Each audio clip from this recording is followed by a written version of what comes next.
Hello my dear friends, स्वागत है आपका आपके अपने यूट्यूब चैनल पाथ मेकर में। मेरा नाम है सौरभ और दोस्तों आज हम बात करने वाले most important most demanding topic जो कि है वेटिंग क्लियर सेशन। दोस्तों हमारी नोटिफिकेशन की वीडियो पे बहुत सारे कमेंट्स आ रहे थे कि सर प्लीज़ आप एक वीडियो बनाइए, हमारी वेटिंग क्लियर कब होगी, कैसे होगी, कितना समय लग जाएगा। तो दोस्तों आज हम उसी पॉइंट पे उसी टॉपिक पर बात करने वाले हैं। हम one by one point two point discuss करेंगे वेटिंग क्लियर होने के लिए कितना समय लगेगा, कौन से वो बिंदु हैं, कौन से वो पॉइंट्स हैं जिन पे वेटिंग क्लियर होना या ना होना निर्भर करता है। दोस्तों देखिए मैं आपको एक बात बता दूं, 15-16 साल हमारे पढ़ते हुए हमें हो गए, हमारी उम्र 23-24-25 साल हो गई और जो हमारा सरकारी नौकरी पाने का जो सपना है, जो हमारा सपना था कि हम रेलवे में ज्वाइन करेंगे as a group D, ALP technician या फिर जे या फिर किसी भी पोस्ट के लिए, वो सपना हमें धुंधला होता दिखाई दे रहा है। और दोस्तों ये सिर्फ हमारी कमी के कारण नहीं, हम तो पेपर पास करके जाते हैं, सारे पेपर पास करते हैं और आखिरी में हमें कहां पे रख दिया जाता है, वेटिंग लिस्ट में रख दिया जाता है। और दोस्तों ये रेलवे की कमियां, खामियां और गलतियों का भुगतना किसको पड़ता है, हम स्टूडेंट्स को भुगतना पड़ता है कि हमें वेटिंग लिस्ट में रखा जाता है और हमें कोई भी इंफॉर्मेशन, कोई भी जानकारी, कोई भी सूचना उसके रिगार्डिंग नहीं दी जाती कि कब आपकी वेटिंग क्लियर होगी, कब आपको ज्वाइनिंग मिल सकती है, कब आप हमें रेलवे में हमें नौकरी मिल सकती है और कब हम अपना सरकारी नौकरी पाने का वो सपना पूरा कर सके जो कि हमारे माता पिता ने और जो हमने देखा था। देखिए दोस्तों आज हम one by one point two point एक एक पॉइंट पे डिस्कशन करेंगे कि वेटिंग लिस्ट कैसे क्लियर होती है, कितना समय लग जाता है। दोस्तों जो आज की वीडियो है ये पर्टिकुलर किसी भी स्टूडेंट्स के लिए, किसी पोस्ट के लिए नहीं है, ये सभी पोस्टों के लिए, चाहे कोई भी स्टूडेंट ग्रुप डी का हो, चाहे वो JEE का हो, चाहे वो ALP का हो और चाहे वो टेक्नीशियन का हो। और ये सभी जोनों के लिए इंपॉर्टेंट है, चाहे कोई भी स्टूडेंट RRB जम्मू का हो या फिर चंडीगढ़ का हो या फिर गोरखपुर का हो, गुवाहाटी का हो, बिलासपुर का हो, कोलकाता का हो, किसी भी जोन का हो, ये वीडियो सभी के लिए इंपॉर्टेंट है। दोस्तों इस वीडियो को शुरू करने से पहले दोस्तों अगर आप चैनल पर नए हैं और आपने अभी तक चैनल को सब्सक्राइब नहीं किया है तो दोस्तों चैनल को सब्सक्राइब करके बेल आइकन को प्रेस जरूर कर दे ताकि पाथ मेकर यूट्यूब फैमिली के द्वारा डाली गई सभी वीडियो की नोटिफिकेशन आप तक पहुंच सके और दोस्तों रेलवे के द्वारा दी गई पल पल की अपडेट की जानकारी आपको मिल सके। चलिए दोस्तों आज की वीडियो स्टार्ट करते हैं। वन बाय वन हम पॉइंट टू पॉइंट डिस्कस करेंगे। आज की वीडियो बहुत ही इंपॉर्टेंट आपके लिए होने वाली है। पॉइंट नंबर 1 हमारे सामने ऐसे है दोस्तों, देखिए क्या कहता है, कितने कैंडिडेट्स ऐसे हैं जो मेन लिस्ट में थे तथा मेडिकल में अनफिट पाए गए। देखिए दोस्तों जो ये वेटिंग लिस्ट और जो ये मेन लिस्ट का जो फंडा है ना दोस्तों, आप इसको क्लियर समझिए एक बात से, जो वेटिंग लिस्ट और जो मेन लिस्ट होती है ना एक दूसरे के कॉन्ट्राडिक्ट होते हैं दोस्तों। मतलब कि वेटिंग लिस्ट क्लियर होना मुख्यतः मेन डिपेंड करता है कि मेन लिस्ट के कितने कैंडिडेट बाहर जा रहे हैं। मतलब दोस्तों एक बात समझेंगे आप, मतलब ये क्या है, प्रतियोगिता है। मैं जीतूंगा जब सामने वाला हारेगा। ठीक है दोस्तों, मतलब कि वेटिंग लिस्ट क्लियर जब होती है जब मेन लिस्ट वाले जो कैंडिडेट हैं वो क्या होते हैं, बाहर हो जाते हैं, चाहे वो किसी भी कारण से हो, चाहे वो मेडिकल में अनफिट पाए गए हो या फिर कोई अदर रीजन हो। देखिए दोस्तों क्या बात कर रहा हूं मैं, वेटिंग लिस्ट जब क्लियर होती है दोस्तों, इसके लिए जब मेन लिस्ट खाली होती है तो इसके लिए सप्लीमेंट्री पैनल लाया जाता है और इसके तहत क्या होता है, वेटिंग लिस्ट वाले कैंडिडेट्स को उठा लिया जाता है। अब हम बात करते हैं अपना दूसरा पॉइंट क्या कहता है, ऐसे कितने कैंडिडेट्स हैं जो मेन लिस्ट में थे, मेडिकली अनफिट पाए गए थे, medical unfit certificate letter receive होने के बावजूद रीमेडिकल के लिए अप्लाई करने में सही प्रोसीजर फॉलो ना करने के कारण उनकी अपील एक्सेप्ट नहीं हुई। दोस्तों ये पॉइंट जो लिखा है सही प्रोसीजर फॉलो ना करने के कारण, इसके बारे में मैं आपको बताता हूं दोस्तों। जो भी कैंडिडेट मेन लिस्ट में होता है उसके घर पे जब वो मेडिकल में अनफिट हो जाता है, मतलब जब उसका पहली बार मेडिकल होता है, जब मेडिकल टीम उसको घोषित करती है अनफिट, तो उसका जब सिग्नेचर करवाए जाते हैं तो उसको आगे का प्रोसेसर के बारे में बताया जाता है कि अभी आपके पास एक चांस और है, आपके पास एक अनफिट सर्टिफिकेट लेटर आएगा जिसके तहत आप क्या कर सकते हो, अपील कर सकते हो रीमेडिकल के लिए। क्या कर सकते हो दोस्तों, अपील कर सकते हो रीमेडिकल के लिए।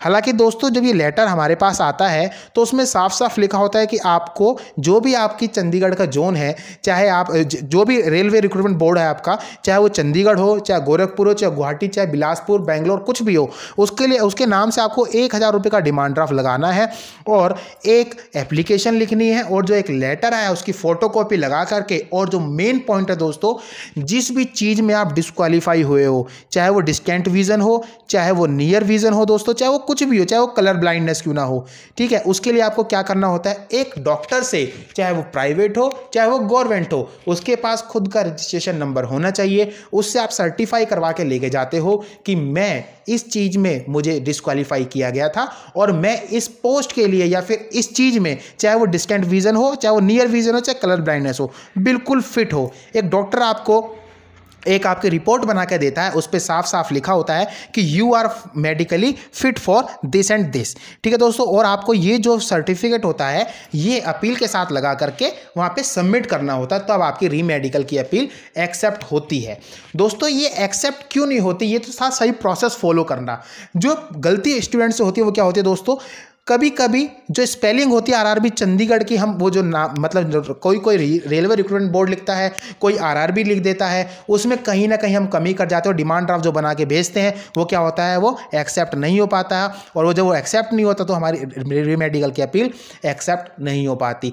दोस्तों यहाँ पे सिर्फ और सिर्फ यही नहीं, हमारे साथ डॉक्टर भी हमारे भविष्य के साथ खिलवाड़ करते हैं। वो देखिए किस तरीके से दोस्तों, जब आप प्राइवेट डॉक्टर या फिर किसी भी डॉक्टर के पास जाते हैं और अपना डिस्टेंट विजन चेक करवाते हैं, तब वो आपको कहता है कि आपकी आईज तो बिल्कुल 6/6 है। लेकिन दोस्तों वो हमारे साथ जब हम उसको बताते हैं कि हम इसको लेटर को हमें कहाँ लगाना है, रेलवे में देना है, लोको पायलट की पोस्ट के लिए, तो दोस्तों क्या होता है आप जानते हैं, वो क्या करता है 6/6 तो लिखता है, लेकिन इसके आगे दोस्तों क्या करता है, एक छोटा सा पी बना देता है। क्या करता है दोस्तों, एक छोटा सा पी बना देता है। और हम तो स्टूडेंट से भोले भाले, हमें नहीं पता लगता डॉक्टरी लैंग्वेज में पी का मतलब क्या होता है। और दोस्तों जब हम अपने इस लेटर को ले जा करके और कहाँ सबमिट कर देते हैं, रेलवे रिक्रूटमेंट बोर्ड में अपनी अपील के साथ, एप्लीकेशन के साथ लगा देते हैं और हम इंतजार करते हैं कि हमारे पास अब लेटर आएगा री मेडिकल के लिए और हम क्वालिफाई कर जाएंगे और हम क्या अपनी नौकरी पा लेंगे। लेकिन दोस्तों ऐसा नहीं होता। क्या होता है, इस पी का मतलब होता है पार्शियली 6/6, मतलब कि फुली 6/6 नहीं है आपकी, पार्शियली 6/6 है। मतलब कि दोस्तों आपकी री मेडिकल की अपील वहां पे एक्सेप्ट नहीं होती। और यहां पे भी वेटिंग लिस्ट वालों का चांस क्या होता है दोस्तों, वेटिंग लिस्ट क्लियर होने का चांस बढ़ जाता है। दोस्तों मैं इसको प्रूफ के साथ आपको दिखाता हूं कि कैसे एक हमारा फ्रेंड है जिसकी यही बिल्कुल सेम यही पी लिखने के कारण उसकी अपील एक्सेप्ट नहीं हुई। देखिए दोस्तों मैं आपको प्रूफ दिखाता हूं। हमारे फ्रेंड है जिसका नाम है क्या, देखिए ध्यान से देखिए, राहुल कुमार सन ऑफ नरेश कुमार। दोस्तों ये कहाँ से हैं, देखिए ये रेलवे भर्ती बोर्ड चंडीगढ़, कहाँ से, रेलवे रिक्रूटमेंट बोर्ड चंडीगढ़ के हैं। मतलब कि इनका जो आरआरबी है वो क्या है दोस्तों, चंडीगढ़। देखिए इनका क्या है, सब्जेक्ट क्या है, consideration of appeal candidates declared unfit upon medical examination for ALP technician post CEN 1/2018। मतलब क्या था दोस्तों, ये इनकी जो अपील इन्होंने कंसिडरेशन मतलब कि क्या करी थी, अपील करी थी किसके लिए, रीमेडिकल के लिए। और क्या है देखिए दोस्तों, क्या है, योर अपील डेटेड 24/9/2019, 24 सितंबर 2019 को उन्होंने रीमेडिकल के लिए अपील करी थी। Was sent to chief medical director northern railway Baroda house headquarter office new Delhi, 21/11/2019 को वहाँ पे पहुंची। और क्या है, and the same has been decided as under. देखिए दोस्तों उन्होंने क्या डिसाइड किया है वो आप ध्यान से देखेंगे। देखिए इसको ध्यान से, कहता है the medical certificate submitted along with appeal by the candidate showing is his vision 6/6P। दोस्तों आप इसको ध्यान से देखिए क्या लिखा है, 6/6P, ठीक है। और आगे क्या कहता है, देखिए आगे कहता है both eyes, which is itself explanatory in terms of para 512 first IRMM 2000, wherein vision both eyes should be 6/6. Hence there is no merit in the case of appeal has been regretted by the contempt authority, that is PR CMD/Northern Railway on the basis of DMC UMB report and available record। तो देख सकते हैं दोस्तों आप कि ये जो हमारे फ्रेंड है राहुल, जिनका नाम राहुल है, उन्होंने आरआरबी चंडीगढ़ से थे और इनका क्या पोस्ट, किस पोस्ट के लिए अप्लाई किया हुआ था, इन्होंने पोस्ट के लिए अप्लाई किया था दोस्तों ALP टेक्नीशियन के लिए, ALP के लिए ही थे सिर्फ और सिर्फ। और दोस्तों इनकी क्या है, ये सिर्फ एक ही वर्ड लिखने से क्या है, जो डॉक्टर ने इनका सर्टिफिकेट बनाया 6/6P, दोस्तों इनकी वजह से इनका भविष्य क्या हुआ,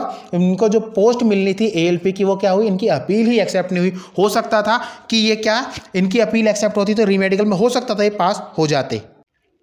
देखिए दोस्तों, मैंने अभी आपको दिखाया कैसे हमारे जो एक फ्रेंड थे राहुल कुमार, उनका मेडिकल की अपील ही एक्सेप्ट नहीं हुई और ऐसे में वेटिंग लिस्ट वाले जो कैंडिडेट होते हैं दोस्तों, उनके चांस क्या होते हैं और बढ़ जाते हैं। किसके लिए? वेटिंग क्लियर होने के लिए। क्योंकि जो मेन लिस्ट में कैंडिडेट जैसे जैसे आउट होते रहेंगे, बाहर होते रहेंगे, वैसे वैसे मेन जो वेटिंग लिस्ट वाले कैंडिडेट हैं उनके क्या है, चांसेस बढ़ते रहते हैं। अब हम बात करते हैं दोस्तों पॉइंट नंबर 3 पे। कितने कैंडिडेट्स ऐसे हैं जो मेन लिस्ट में थे, मेडिकल में अनफिट पाए गए थे, परंतु मेडिकल अनफिट सर्टिफिकेट या फिर लेटर रिसीव ना होने के कारण उनकी रीमेडिकल की जो अपील थी वो नहीं कर पाए।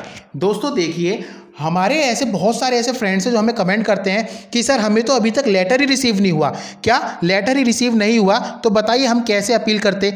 देखिए दोस्तों, ये रेलवे की नाकामी है। ये रेलवे का सिस्टम ऐसा है कि वो क्या है, बच्चों से कोऑर्डिनेट ही नहीं कर पा रहे, कांटेक्ट ही नहीं कर पा रहे, उनको ये इन्फॉर्म ही नहीं कर पा रहे कि आप मेडिकल में अनफिट हो गए हो और आप क्या करो, रीमेडिकल के लिए अप्लाई कर दो। दोस्तों जब वो रीमेडिकल के लिए अप्लाई ही नहीं कर पाते तो आप बताइए, उनकी जब अपील ही नहीं हुई तो रीमेडिकल उनका होगा नहीं, और अगर रीमेडिकल होगा नहीं तो उनके चांसेस पास होने के होंगे नहीं, और जब दोस्तों चांस होने के पास होने के चांस नहीं होंगे, ऐसे में फिर क्या होगा दोस्तों, उनके लिए चांस क्या बनेगा, वेटिंग लिस्ट वालों का चांस बनेगा ज़्यादा। मतलब कि वेटिंग लिस्ट क्लियर होने के चांस और ज़्यादा बढ़ जाएंगे। ठीक है दोस्तों। अब हम बात करते हैं किसकी, पॉइंट नंबर 4 की। देखिए पॉइंट नंबर 4 क्या कहता है हमें, कितने कैंडिडेट्स ऐसे हैं जो मेन लिस्ट में थे तथा मेडिकल में भी फिट थे परंतु उन्होंने ज्वाइन नहीं किया। देखिए दोस्तों, ऐसे भी बहुत सारे कैंडिडेट होते हैं जो क्या है, मेडिकल देने जाते हैं और क्या होता है दोस्तों, वो क्वालिफाई भी कर जाते हैं। उनका तो फर्स्ट पैनल में है, मेन लिस्ट में है, तो उनका तो नाम 100% फर्स्ट पैनल में ही आएगा। और दोस्तों जब फर्स्ट पैनल आ जाता है तो उसके बाद क्या करता है, सेकेंड डीवी के लिए जाते नहीं है। जब वो सेकेंड डीवी के लिए नहीं जाते दोस्तों, तो क्या होता है, उनकी जो ज्वाइनिंग प्रोसेस होता है वो वहीं पर रुक जाता है। मतलब कि जब वो, मतलब आप सभी जानते हैं जो भी मेन लिस्ट में था, जिन्होंने ज्वाइन किया, सेकंड डीवी होता है, उसके बाद पैनल रिलीज होता है, डिवीजन अलॉटमेंट होता है, डिवीजन अलॉटमेंट होता है दोस्तों, उसके बाद ही क्या होता है, ज्वाइनिंग होती है। मतलब कि ये ज्वाइनिंग प्रोसेस कोई कंप्लीट नहीं करते। बहुत सारे कैंडिडेट ऐसे होते हैं, इनके कुछ पर्सनल रीजन हो सकते हैं, कहीं और सिलेक्टेड हो गए हो या फिर कोई अच्छी जॉब मिल गई हो। जैसे कि दोस्तों आप सभी जानते हैं, मान लीजिए मैं ग्रुप डी का स्टूडेंट हूँ या फिर कोई भी ग्रुप डी का स्टूडेंट है, और वो क्या है, ग्रुप डी का स्टूडेंट है वो, और उसने क्या किया, एएलपी भी क्वालिफाई कर दिया। एएलपी अगर क्वालिफाई कर देगा दोस्तों तो वो ग्रुप डी को ज्वाइन क्यों करेगा, ग्रुप डी को वो ज्वाइन नहीं करेगा, वो किसको प्रेफरेंस देगा, एएलपी को। अब फर्ज कीजिए कोई दोस्तों एएलपी का स्टूडेंट है, एएलपी में सिलेक्ट हो गया, फर्स्ट पैनल में था, मेन लिस्ट में था, अगर उसकी ज्वाइनिंग किस में हो गई, मान लीजिए उसका पेपर क्वालिफाई हो गया जेई का, अगर उसका जेई का पेपर क्वालिफाई हो गया तो दोस्तों एएलपी वाला स्टूडेंट जो होगा वो जेई को प्रेफरेंस देगा, ना कि एएलपी को। तो आप समझ सकते हैं ऐसे में भी क्या होता है, वेटिंग लिस्ट के क्लियर होने के चांस और ज़्यादा बढ़ जाते हैं, कि मतलब कि बच्चों की वेटिंग लिस्ट यहाँ से भी ज़्यादा क्लियर होती है।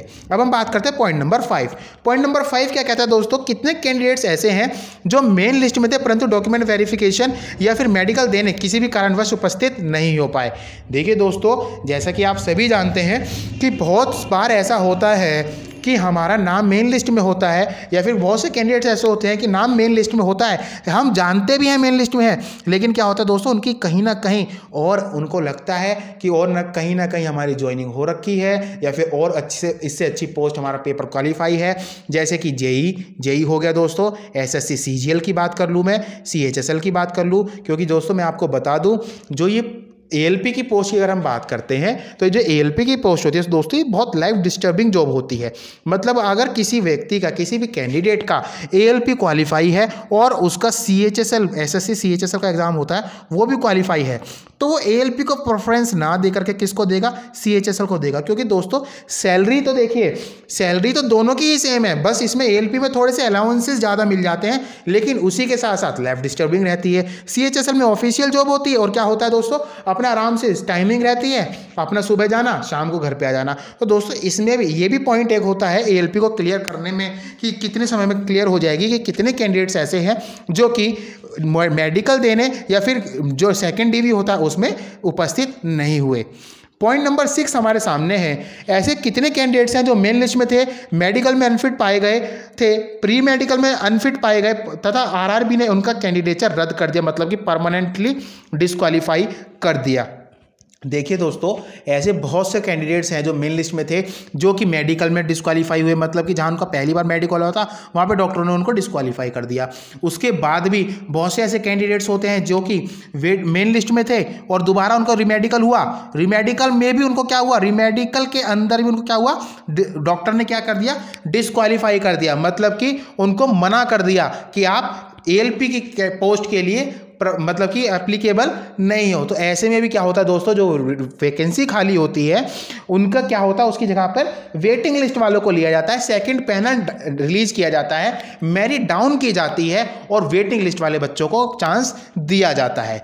ठीक है दोस्तों, इसका भी मैं आपको एक प्रूफ दिखाता हूं, प्रूफ के साथ बताता हूं कि कैसे, मतलब कि कितने ऐसे बहुत से कैंडिडेट्स होते हैं जो कि रीमेडिकल में डिस्क्वालीफाई पाए जाते हैं। देखिए दोस्तों, ये हमारे एक और फ्रेंड है, क्या नाम है इसका, सौरभ कुमार है दोस्तों। देखिए ये रेलवे भर्ती बोर्ड चंडीगढ़ से हैं, RRB चंडीगढ़ के स्टूडेंट हैं। देखिए इनके बारे में हम बातें करते हैं। देखिए आप ध्यान से देखेंगे क्या है, सब्जेक्ट है remedical examination appeal of Shri Saurabh Kumar son of Shri Kailash Pandit for ALP technician post CEN 1/2018। क्या है दोस्तों, देखिए your appeal dated 1 October 2019 remedical was send to principal chief medical director northern railway Baroda house headquarter office new Delhi 21/11 को पहुंच गई थी। Same has been decided. देखिए उन्होंने क्या डिसाइड किया है, the candidate on reexamination at NRCH Northern Railway Central Hospital was found to have vision 6/9 right eye and 6/18 left eye. The member of the medical board are of the opinion that Shri Saurav Kumar son of Shri Kailash Pandit is unfit in NI medical category due to substandard vision. ठीक है दोस्तों, and fit in B1 medical category. देखिए दोस्तों, एक हमारा दूसरा friend है, इनका नाम है देखिए क्या, श्री विवेक कुशवाहा सन ऑफ सुंदरलाल कुशवाहा। देखिए दोस्तों, इनका भी क्या subject, remedical examination appeal for Shri Vivek Kushwaha son of Sundarlal Kushwaha for ALP technician post CEN 1/2018। ये रेफरेंस क्या है दोस्तों, chief health director northern railway Baroda house new Delhi. देखिए दोस्तों, हम अपनी पॉइंट की बात पढ़ते, क्या कहता है, the candidate on remedical examination at NRCH was found to have substandard vision. दोस्तों आप ध्यान से देखेंगे क्या लिखा है, substandard vision, substandard vision, और आगे क्या बोलता है दोस्तों, देखिए सब स्टैंडर्ड विजन के बाद क्या कहता है NIN1 medical category. The member of the medical board are of the opinion that Vivek Kushwaha son of Sundarlal Kushwaha is unfit for medical category in NI medical category and fit for B1 category without glass for distant vision. देखिए दोस्तों, अभी मैंने आपको दिखाया कैसे हमारा एक friend था जिनको क्या किया था, उन्हें डिस्क्वालीफाई कर दिया गया था। मैंने आपको दो का प्रूफ दिखाया है कि क्या है, उनको डिस्क्वालीफाई कर दिया कि इसमें 6/1 को तो 6/9, एक को क्या दिया उन्होंने 6/9 दिया, और एक आई पे 6/18 दिया, और एक फ्रेंड जो मैंने आपको बताया जो हमारे थे कौन, विवेक कुशवाहा के बारे में जो मैंने आपको बताया, उनको तो सिर्फ और सिर्फ क्या कहते हैं, सब स्टैंडर्ड विजन बता दिया और डिस्क्वालीफाई कर दिया। दोस्तों मैं आपको विवेक के बारे में बताऊं, पर्सनली मैं इनको बहुत अच्छे से जानता हूं।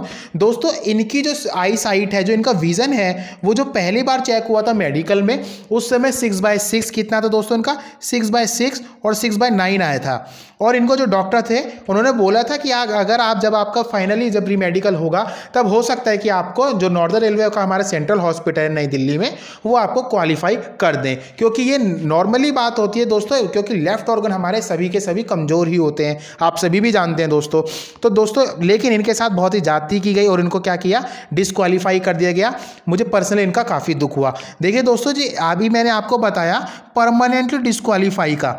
देखिए दोस्तों, परमानेंटली डिस्क्वालीफाई ऐसे भी बहुत सारे कैंडिडेट होते हैं जो कि क्या है, जो दूसरा DV होता है उसमें नहीं जाते। बहुत से कैंडिडेट ऐसे, हमारे एक अभी हमने वीडियो डाली थी हमारी RRB गोरखपुर या फिर गुवाहाटी, मुझे ज़्यादा नाम याद नहीं है एक्चुअली क्या है वो, गोरखपुर या गुवाहाटी, उसमें कोई सा भी एक, मैं आपको लिंक प्रोवाइड कराऊंगा, आप उस वीडियो को देखिएगा।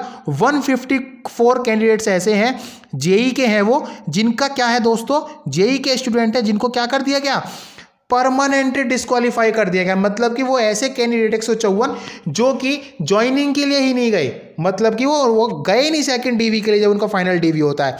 तो ऐसे में भी क्या होता है, जो वेटिंग लिस्ट वाले कैंडिडेट हैं उनका क्या होता है, उनके चांसेस बढ़ते रहते हैं, वेटिंग लिस्ट क्लियर होने के चांस बढ़ जाते हैं। ठीक है दोस्तों, और आप सभी जानते हैं दोस्तों, मैं जीतूंगा जब दूसरा हारेगा। सिंपल सी बात है, ये है कंपटीशन, प्रतियोगिता में तो दोस्तों वेटिंग लिस्ट और मेन लिस्ट के अंदर जो खेल खेला जाता है वो यही होता है कि जब मेन लिस्ट वाला बाहर होगा तो वेटिंग लिस्ट वाले को चांस मिलेगा। ठीक है दोस्तों, अब हम बात करते हैं अपने पॉइंट नंबर 7 पे। पॉइंट नंबर 7 कहता है ऐसे कितने कैंडिडेट्स हैं जो मेन लिस्ट में थे, मेडिकली अनफिट पाए गए थे, रीमेडिकल में फिट पाए गए, परंतु किसी अन्य ऑर्गेनाइजेशन में अच्छी पोस्ट पर सिलेक्शन होने की वजह से उन्होंने ज्वाइन नहीं किया। दोस्तों ऐसे भी बहुत सारे कैंडिडेट्स होते हैं जो कि रीमेडिकल में क्या होता है वो क्वालिफाई हो जाते हैं। ऐसे ही हमने एक अपनी वीडियो डाली थी, आप देख सकते हैं, आरआरबी चंडीगढ़ की, जिसमें एक दीपक वशिष्ठ नाम का एक लड़का था जो कि क्वालिफाई हुआ था रीमेडिकल में। ठीक है दोस्तों, वो आरआरबी चंडीगढ़ से एलपी की पोस्ट के लिए था। लेकिन दोस्तों ऐसा होता है कई बार कि हमारी रीमेडिकल में, जैसे आप जानते हैं, 1-1 साल का समय लग जाता है रीमेडिकल। मैंने आपको प्रूफ अभी दिखाया, ये आप देख सकते हैं, सितंबर 2019 में, नवंबर 2019 में अपील की गई थी और एक्सेप्ट कब हुई है दोस्तों, आप देख सकते हैं एक्सेप्ट, और उनका रिजल्ट आ रहा है अब बोले तो अगस्त में रिजल्ट आ रहा है उनका, अगस्त में रिजल्ट आ रहा है। तो आप देख सकते हैं 1 साल का समय हो जाता है और ऐसे में किसी भी स्टूडेंट का कहीं और सिलेक्शन हो जाता है, किसी और ऑर्गेनाइजेशन में अच्छी पोस्ट मिल जाती है, तो वो इसको मतलब कि इसको एक्सेप्ट नहीं करते, इसको ज्वाइन नहीं करते, और ऐसे में फिर वेटिंग लिस्ट वालों की वेटिंग क्लियर होने का चांस बन जाता है। ठीक है दोस्तों, अब हम बात करते हैं पॉइंट नंबर 8, और वो हमारा आखिरी पॉइंट है। ऐसे कितने कैंडिडेट्स हैं जो मेन लिस्ट में थे, ज्वाइनिंग करने के बावजूद ट्रेनिंग पे नहीं गए, या फिर ट्रेनिंग को बीच में ही किसी कारणवश स्किप कर दिया या फिर छोड़ दिया। दोस्तों ऐसे भी बहुत से कैंडिडेट्स होते हैं जिनको, जैसे कि एएलपी में लग गए, ग्रुप डी में लग गए, आसपास में जो भी वर्किंग में जो कैंडिडेट्स होते हैं वो बताते हैं कि यहाँ पे कैसा काम करवाया जाता है, किस तरीके से आपको जज किया जाता है, क्या क्या काम आपसे XYZ जो भी करवाए जाते हैं। तो बहुत से कैंडिडेट्स ऐसे होते हैं दोस्तों जो कि ट्रेनिंग ही कंप्लीट नहीं करते और क्या करते हैं, दूसरे कोई, उनको उम्मीद रहती है कि हमारा कहीं दूसरी जगह पे सिलेक्शन हो जाएगा, चाहे वो स्टेट पब्लिक सर्विस कमीशन हो या फिर कोई भी SSC हो, कोई भी एग्जाम हो, उनको ऐसा लगता है कि मेरा वहाँ पे सिलेक्शन हो जाएगा। तो क्या करते हैं, बीच में इसको स्किप कर देते हैं और दोस्तों क्या कर जाते हैं, अपनी दूसरी जॉब के लिए लग जाते हैं और दूसरी नौकरी को मतलब उस पर सिलेक्ट होकर उसको ज्वाइन करते हैं। तो दोस्तों ये हमने आज 8 पॉइंट डिस्कस किए, किस तरीके से आपकी जो है मतलब वेटिंग लिस्ट क्लियर होती है, उसके बारे में आज हमने आपको डिटेल में बताया कि वेटिंग लिस्ट क्लियर होना मुख्यतः और जो मेन है वो इन्हीं पे डिपेंड करता है दोस्तों कि वेटिंग लिस्ट आपकी क्लियर कब होगी। और दोस्तों मैं आपको एक बात बता दूं, वैकेंसी भी खाली रहती हैं, लेकिन हमारी आरआरबी की जो इनमें खामियां हैं, जो इनकी कमियां हैं, वो क्या करते हैं दोस्तों, ये वेटिंग क्लियर को करने में दोस्तों सालों लगा देते हैं। आप आश्चर्यचकित होंगे दोस्तों, जो मैं आपको प्रूफ दिखाने वाला हूं कि वेटिंग लिस्ट को क्लियर होने में कितना समय लगता है। आप कहेंगे सर 1 साल, आप कहेंगे सर 2 साल में हो जाएगी, आप कहेंगे सर 3 साल, आप कहेंगे सर 4 साल, और अगर दोस्तों मैं आपको कहूं कि आपको 9 साल वेट करना पड़ेगा तो आप कहेंगे क्या बात कर रहे हो सर, आप कैसी बात कर रहे हो। लेकिन ये रियलिटी है दोस्तों। वेटिंग क्लियर होने में मैं आपको अभी एक प्रूफ दिखाता हूं। 2011 की वेटिंग 2020 में जाके क्लियर हुई। कब हुई दोस्तों, 2011 की वेटिंग आप सोच सकते हैं 2020 में जाकर के उस व्यक्ति को, उस कैंडिडेट को कितना वेट करना पड़ा होगा दोस्तों, 9 साल का वेट। 9 साल बहुत होते हैं, अपने जीवन के 9 साल क्या आप वेटिंग में बिता देंगे, आप खुद सोच सकते हैं।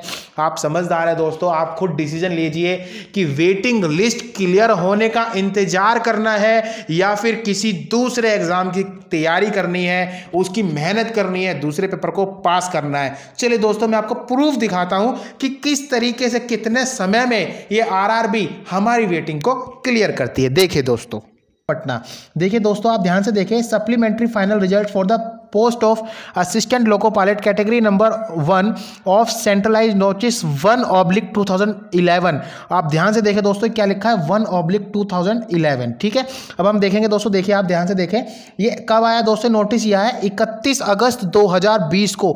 आप डेट जरूर देखें दोस्तों, 31 अगस्त 2020 को क्या लिखा हुआ है दोस्तों, ध्यान से देखिए। As result of written examination conducted by RRB on 15 July 2012 and aptitude test held on 26 July 2013 followed by verification of organisation certificates as willingly 25 February 2014 14 March 2014 for the post of assistant loco pilot category number 1 notified under centralise employment notice 1/2011 candidate bearing following roll number has been selected provisionally for the appointment over East Central Railway. The appointment of the candidate, however, will be subjected to his being otherwise suitable and fit in all respect under recruitment rules. देखिए दोस्तों, आप देख सकते हैं ये उस candidate का roll number दिया हुआ है और ये क्या है, 1 कैंडिडेट ओनली, जिसकी क्या है मतलब कि वेटिंग लिस्ट क्लियर हुई है। कब से, यदि आप देख सकते हैं दोस्तों, ये कब है, सेंट्रलाइज नोटिस 1/2011 का, और वेटिंग लिस्ट क्लियर कब हुई है दोस्तों, 31/8/2020 को। आप देख सकते हैं दोस्तों 11 की भर्ती की वेटिंग क्लियर कब हुई है, 2020 में। दोस्तों मैंने आपको जैसे कि बताया ही था, सप्लीमेंट्री पैनल रिलीज किया जाता है ऐसे में जब कोई वैकेंसी खाली हो जाती है, कोई बच्चा बीच में छोड़ के चला जाता है, ज्वाइन नहीं करता या फिर ट्रेनिंग कंप्लीट नहीं करता, तो ऐसे में सप्लीमेंट्री पैनल लाया जाता है और सप्लीमेंट्री पैनल के तहत क्या है, रिक्रूटमेंट होती है किसी अदर कैंडिडेट की और वेटिंग क्लियर होती है। तो दोस्तों अब मैं आपको एक और प्रूफ दिखाता हूँ। ये दूसरा हमारे पास एक है सप्लीमेंट्री पैनल आया हुआ है, देखिए ध्यान से देखिए आप, रेलवे रिक्रूटमेंट बोर्ड महेंद्र घाट पटना, ठीक है दोस्तों। ये क्या है, डेट देखिए आप, डेट ध्यान से देखेंगे, 24/9/2020 को आया है। क्या है, सप्लीमेंट्री फाइनल पैनल क्या है दोस्तों, देखिए, based on results of written examination held on 15/6/2014 for the post of assistant loco pilot category number 1 centralised employment notice 1/2014। देखिए दोस्तों, हमारे लिए तो काम का यही है कि आप ध्यान से इसमें सिर्फ और सिर्फ एक चीज़ देखिए कि ये है कब की वैकेंसी। ये वैकेंसी है दोस्तों सेंट्रलाइज्ड एम्प्लॉयमेंट नोटिस 1/2014, मतलब कि 2014 की वैकेंसी असिस्टेंट लोको पायलट की, ALP की। और दोस्तों इसके लिए सप्लीमेंट्री एक फाइनल पैनल आया है, देखिए दोस्तों, और आया कब है वो डेट आप ध्यान से देखेंगे, 24/9/2020 को आया है ये सप्लीमेंट्री पैनल। और दोस्तों इसमें कौन सिलेक्ट हुआ है, ये एक कैंडिडेट सिलेक्ट हुआ है जिसका रोल नंबर दे रखा है यहाँ पे, 1 कैंडिडेट ओनली। और दोस्तों आप देख सकते हैं सेंट्रलाइज्ड नोटिस 1/2014 है और जो ये सप्लीमेंट्री पैनल आया है ये आया है 24/9/2020 को। देखिए दोस्तों, अभी हमने आपको दिखाया कि कैसे कितना समय लगा, एक कौन सी 11 की वैकेंसी थी जिसके लिए सप्लीमेंट्री पैनल कब आया दोस्तों, आया 2020 में। कब आया दोस्तों, 2020 में सप्लीमेंट्री पैनल आया है। एक 2014 की वैकेंसी कब की है दोस्तों, 2014 की वैकेंसी है, उसका सप्लीमेंट्री पैनल भी कब आ रहा है, 2020 में आ रहा है। तो दोस्तों वेटिंग, आपका जो क्वेश्चन हमसे रहता है कि सर आप प्लीज़ बताइए वेटिंग लिस्ट क्लियर कब होगी, वेटिंग क्लियर होने में कितना समय लगता है, तो दोस्तों देखिए वेटिंग लिस्ट क्लियर होने में कितना समय लगता है ये आपको कोई भी नहीं बता सकता, क्योंकि रेलवे रिक्रूटमेंट बोर्ड चाहे वो कोई सा भी हो, चंडीगढ़ हो, जम्मू हो, बेंगलोर हो, गुवाहाटी हो, गोरखपुर हो, कोई सा भी वो क्यों ना हो, कोई भी हमारे साथ एक्चुअल फिगर शेयर नहीं करता कि कितने कैंडिडेट्स मेन लिस्ट में थे जो बाहर हो गए और कितने हमारे पास वैकेंसी खाली हैं, क्या है क्या नहीं, ये कोई भी RRB हमसे फिगर क्लियर नहीं करती कि कितने कैंडिडेट्स की जगह अभी हमारे पास खाली हो चुकी है। दोस्तों ये अपने पास से सप्लीमेंट्री पैनल एक रिलीज करते हैं, उसके तहत क्या होता है, जो वेटिंग लिस्ट वाले बच्चे हैं उनको ले लिया जाता है। लेकिन मैं आपको दोस्तों एक बात बता दूं, जिन भी कैंडिडेट्स के मार्क्स, मैंने क्या बोला, जिन भी कैंडिडेट्स के मार्क्स लाई करते हैं 1 या 2 मार्क्स से, मैंने क्या बोला दोस्तों, 1 मार्क्स या फिर 0.5 मार्क्स, 1.5 मार्क्स, इतने मार्क्स से जिनकी भी वेटिंग लिस्ट में रहते हैं जो भी कैंडिडेट्स, उनकी वेटिंग क्लियर होने के चांस बहुत ज़्यादा रहते हैं। क्योंकि दोस्तों इसमें क्या रहता है, उन कैंडिडेट्स को जो कि सेकंड पैनल जब आता है, फर्स्ट पैनल के बाद जब सेकंड पैनल आता है, क्योंकि मेन लिस्ट के कैंडिडेट जो बाहर हो जाते हैं, रीमेडिकल में जो फिट नहीं पाए जाते, उनके लिए दोस्तों मेरिट क्या करती है, मेरिट को डाउन किया जाता है। और मेरिट जैसे ही डाउन होती है दोस्तों, वैसे ही क्या होता है, एक सेकंड पैनल रिलीज किया जाता है और सेकंड पैनल में जिनके भी मार्क्स 0.5 से 0.6 से या फिर 1 मार्क से जो भी पीछे हट रहे थे, उनको सेकंड पैनल में ले लिया जाता है। और सेकंड पैनल आते दोस्तों ऐसे में वेटिंग लिस्ट क्लियर उन बच्चों की हो जाती है। तो मैं आपको बिल्कुल भी डराने की कोशिश नहीं कर रहा कि दोस्तों कि आपको 9 साल, 10 साल, 8 साल, 5 साल लग जाएंगे, लेकिन दोस्तों मैं आपको एक रियलिटी बता रहा हूं कि एक्चुअल में इतना समय भी लग जाता है। तो दोस्तों आज की वीडियो यहीं पर समाप्त होती है। ये वीडियो आपको कैसी लगी कमेंट सेक्शन में कमेंट करके जरूर बताइएगा दोस्तों। हमें आपके आपकी कमेंट का इंतजार रहेगा। मिलते हैं दोस्तों नेक्स्ट वीडियो में। बने रहिए पाथ मेकर यूट्यूब फैमिली के साथ। सबसे तेज, सबसे सटीक सरकारी नौकरी का विश्लेषण और संपूर्ण जानकारी और तैयारी के लिए मिलते हैं दोस्तों अपनी नेक्स्ट वीडियो में। Thanks for watching guys. मिलेंगे नेक्स्ट वीडियो में, तब तक के लिए धन्यवाद।